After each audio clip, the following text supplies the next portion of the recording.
तो एक जगह माँ बाप अपने दो जवान बच्चों को छोड़ के एक रात के लिए रिश्तेदारी में चले जाते हैं। अब घर पे एक लड़का और एक लड़की होते हैं। ये दोनों भाई बहन थे। लड़के की उम्र 24 साल के करीब होती है और लड़की की उम्र 23 साल के करीब होती है। अब ये दोनों घर में अकेले थे। शाम का समय होता है, ये लोग खाना पीना खाते हैं और जब रात का 10 बजे का समय होता है, जो लड़की का भाई होता है वो अपनी बहन के पास आता है और उससे बातचीत करने लगता है। लगभग आधे घंटे तक वो उससे बातचीत करता है, लेकिन अचानक वो अपनी बहन के साथ कुछ ऐसा करने लगता है दोस्तों, जब आप जानोगे तो आपके रोंगटे खड़े हो जाएंगे, आपके होश उड़ जाएंगे। इसीलिए इस कहानी में आप अंत तक बने रहिएगा, क्योंकि इस कहानी से आपको एक बहुत बड़ी सीख मिलने वाली है। अगर दोस्तों अभी तक आपने हमारे चैनल को सब्सक्राइब नहीं किया है तो चैनल को सब्सक्राइब कर लीजिएगा और वीडियो को लाइक कर दीजिएगा। और जितने भी भाई बंधु हमारी इस वीडियो को जहां से भी देख रहे हैं, वो इस वीडियो की कमेंट में अपना नाम और अपनी सिटी का नाम जरूर लिखें, ताकि अगली वीडियो में मुझे आपके नाम बोलते हुए खुशी हो। बाकी पिछली वीडियो में जिन लोगों ने कमेंट किया था तो उनके नामों की लिस्ट दोस्तों हमारे पास आ चुकी है। वीडियो के लास्ट में एक एक करके सभी के नाम बोलूंगा, तो आप वीडियो के अंत तक बने रहिएगा और इस कहानी की सच्चाई को जानिएगा कि आखिर पूरा मामला है क्या।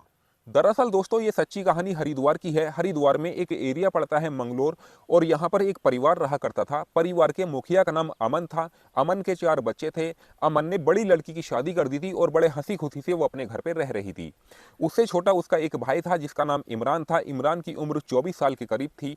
इमरान से छोटी उसकी एक बहन थी जिसका नाम साइस्ता था। इसकी उम्र 23 साल के करीब थी और साइस्ता से छोटी उसकी एक और बहन थी। अमन अपने पारिवारिक जीवन में बड़ा खुश था, किसी तरह की कोई दिक्कत परेशानी नहीं थी।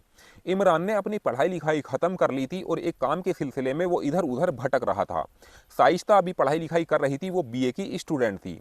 अब अमन को अपने दोनों बच्चों की शादी की चिंता सताने लगी थी। वो सोच रहे थे कि इमरान कुछ काम धंधा करने लगेगा तो साइस्ता की और इमरान की शादी कर देंगे। साइस्ता अपने घर पे चली जाएगी और इमरान अपनी पत्नी के साथ घर पे रहने लगेगा। दोस्तों इस तरीके से लगभग 2 महीने का समय गुजर जाता है। जो अमन की बेटी साइस्ता होती है उसकी उम्र 23 साल के करीब होती है। वो जवान होती है, सुशील होती है, देखने में बहुत खूबसूरत थी। अगर कोई भी इंसान उसे देखे तो एक ही नज़र में उसे पसंद कर ले। साइस्ता अभी बीए क्लास की स्टूडेंट थी और बीए क्लास में वो पढ़ाई लिखाई कर रही थी। अच्छा, शाइस्ता को पड़ोस के एक लड़के से मोहब्बत हो जाती है, प्यार हो जाता है। वो लड़का भी शाइस्ता से बहुत मोहब्बत करता था, प्यार करता था और उससे शादी करना चाहता था। जब शाइस्ता के घर पे कोई नहीं होता था, शाइस्ता अकेली ही होती थी, तो उस लड़के को फ़ोन करके अपने घर पे बुलाया करती थी और अक्सर इसके साथ संबंध बनाया करती थी। एक दिन वो लड़का शाइस्ता के साथ संबंध बना रहा था। जब वो संबंध बना के घर से निकलता है तो शाइस्ता का भाई इमरान उसे निकलते हुए देख लेता है। जब उसको देखता है तो वो अपनी बहन के पास आता है और इसके बारे में पूछने लगता है कि ये लड़का कौन है, क्यों यहाँ पर आया था, क्या काम था इसका। फिर शाइस्ता अपने भाई इमरान से कहती है कि ये मेरा एक दोस्त है और पढ़ाई के सिलसिले में मुझसे कुछ पूछने के लिए आया था। फिर शाइस्ता उसको इस तरह की बात कह के समझा देती है। इमरान भी समझ जाता है। दोस्तों अब शाइस्ता को इस लड़के की आदत हो चुकी थी। शाइस्ता को जब भी मौका मिलता था वो उस लड़के को अपने घर पे बुलाती थी और उसके साथ संबंध बनाया करती थी। उस लड़के को कई बार इमरान ने अपने घर से निकलते हुए देख लिया था, इसीलिए उसने अपनी बहन शाइस्ता को समझाने की पूरी कोशिश की थी कि वो गलत कर रही है, वो उनकी नाक कटवा रही है, उनकी बेइज्जती समाज में हो रही है, उनके बारे में लोग तरह तरह की बातें कर रहे हैं। लेकिन शाइस्ता मानने को तैयार नहीं थी। वो लगातार उस लड़के को अपने घर पे बुलाती थी। इमरान ने शाइस्ता के बारे में अपने माता पिता को पूरी कहानी बताई थी। उसने कहा था कि शाइस्ता हमारी इज्जत उछाल रही है, एक लड़का उससे घर में मिलने के लिए आता है, लोग तरह तरह की बातें हमारे बारे में कर रहे हैं। जब शाइस्ता के पिता ये बात सुनते हैं तो दंग रह जाते हैं और वो भी शाइस्ता के पास आते हैं और उसको समझाने की पूरी कोशिश करते हैं कि वो ऐसा गलत काम ना करे, हमारी इज्जत वो खराब कर रही है। लेकिन दोस्तों शाइस्ता मानने को तैयार नहीं थी। उसने अपने माता पिता से साफ साफ कह दिया था कि वो शादी करेगी तो उसी लड़के से करेगी, नहीं तो किसी से नहीं करेगी। दोस्तों शाइस्ता को समझाते समझाते लगभग 1 महीने का समय गुजर जाता है, लेकिन शाइस्ता समझने को तैयार ही नहीं थी। एक दिन अमन को एक सूचना मिलती है कि उसकी एक रिश्तेदारी देवबंद में किसी का देहांत हो चुका है, उसको आना पड़ेगा।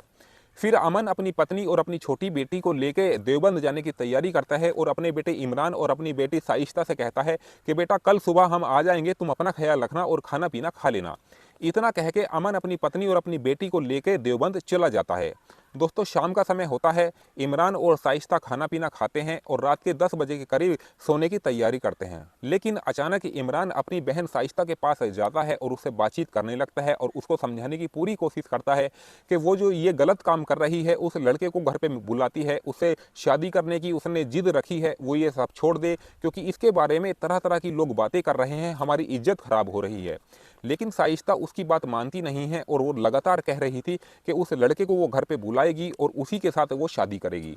अब इमरान को ये बात बुरी लग जाती है, उसको गुस्सा आ जाता है और अपनी बहन के साथ हाथापाई करने लगता है। हाथापाई में दोस्तों इतना झगड़ा बढ़ जाता है कि इमरान को इतना गुस्सा आता है कि पास में रखा हुआ एक हथियार उठाता है और अपनी बहन का गला रेत के वहीं पर उसकी हत्या कर देता है।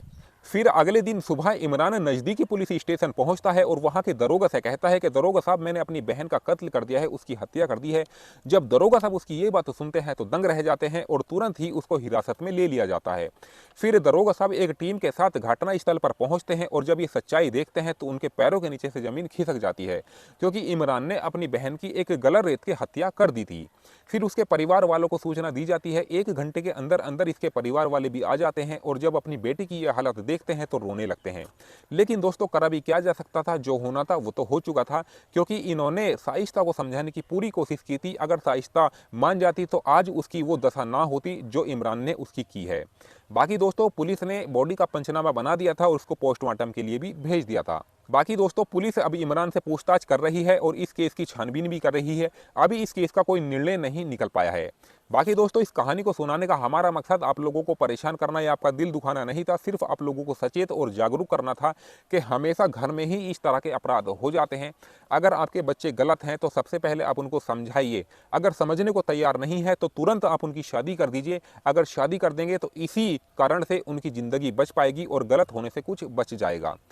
अगर जैसे कि शाइस्ता के बारे में इसके परिवार वालों को पहले ही पता लग चुका था कि शाइस्ता गलत है, उस लड़के से शादी करना चाहती है और उसी लड़के से वो शादी करने की जिद भी कर रही थी, तो तुरंत ही शाइस्ता की उस लड़के से शादी कर देनी चाहिए थी, ना कि एक समाज में वो मुंह दिखाने के लायक भी रहते, उनकी इज्जत भी बनी रहती।